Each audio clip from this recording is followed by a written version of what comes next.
गणेशाय नमः। भौम प्रदोष व्रत पौराणिक कथा। प्रत्येक माह की त्रयोदशी तिथि के दिन प्रदोष व्रत रखा जाता है, जो कि देवों के देव महादेव को समर्पित होता है। प्रदोष व्रत के दिन जातक दिन भर व्रत कर शाम के समय भगवान शिव की विधि विधान से पूजा करते हैं। मंगलवार के दिन आने वाले व्रत को भौम प्रदोष कहा जाता है। इस दिन भगवान शिव का पूजन करते समय व्रत कथा अवश्य पढ़नी चाहिए, क्योंकि बिना व्रत कथा के कोई भी व्रत पूरा नहीं माना जाता। मंगलवार के दिन आने वाले प्रदोष व्रत को मंगल प्रदोष या भौम प्रदोष कहते हैं। इसकी कथा इस प्रकार है। एक नगर में एक वृद्धा रहती थी। उसका एक ही पुत्र था। वृद्धा की हनुमान जी पर गहरी आस्था थी। वह प्रत्येक मंगलवार को नियमपूर्वक व्रत रखकर हनुमान जी की आराधना करती थी। एक बार हनुमान जी ने उसकी श्रद्धा की परीक्षा लेने की सोची। हनुमान जी साधु का वेश धारण कर वृद्धा के घर गए और पुकारने लगे, है कोई हनुमान भक्त जो हमारी इच्छा पूर्ण करे। पुकार सुन वृद्धा बाहर आए और बोली, आज्ञा महाराज।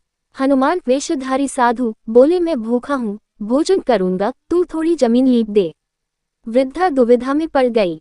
अंततः हाथ जोड़कर बोली, महाराज, लीपने और मिट्टी खोदने के अतिरिक्त आप कोई दूसरी आज्ञा दें, मैं अवश्य पूर्ण करूंगी।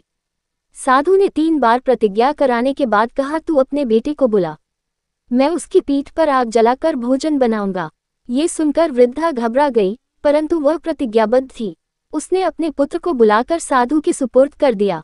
वेशधारी साधु हनुमान जी ने वृद्धा के हाथों से ही उसके पुत्र को पेट के बल लिटवाया और उसकी पीठ पर आग जलवाई। आग जलाकर 2 ही मन से वृद्धा अपने घर में चली गई। इधर भोजन बनाकर साधु ने वृद्धा को बुलाकर कहा, तुम अपने पुत्र को पुकारो ताकि वह भी आकर भोग लगा ले। इस पर वृद्धा बोली, उसका नाम लेकर मुझे और कष्ट न पहुंचाओ। लेकिन जब साधु महाराज नहीं माने तो वृद्धा ने अपने पुत्र को आवाज लगाई। अपने पुत्र को जीवित देख वृद्धा को बहुत आश्चर्य हुआ और वह साधु के चरणों में गिर पड़ी। हनुमान जी अपने वास्तविक रूप में प्रकट हुए और वृद्धा को भक्ति का आशीर्वाद दिया। इति भौम प्रदोष व्रत कथा समाप्त। प्रेम से बोलो शंकर भगवान की जय। प्रेम से बोलो शंकर भगवान की जय। प्रेम से बोलो शंकर भगवान की जय।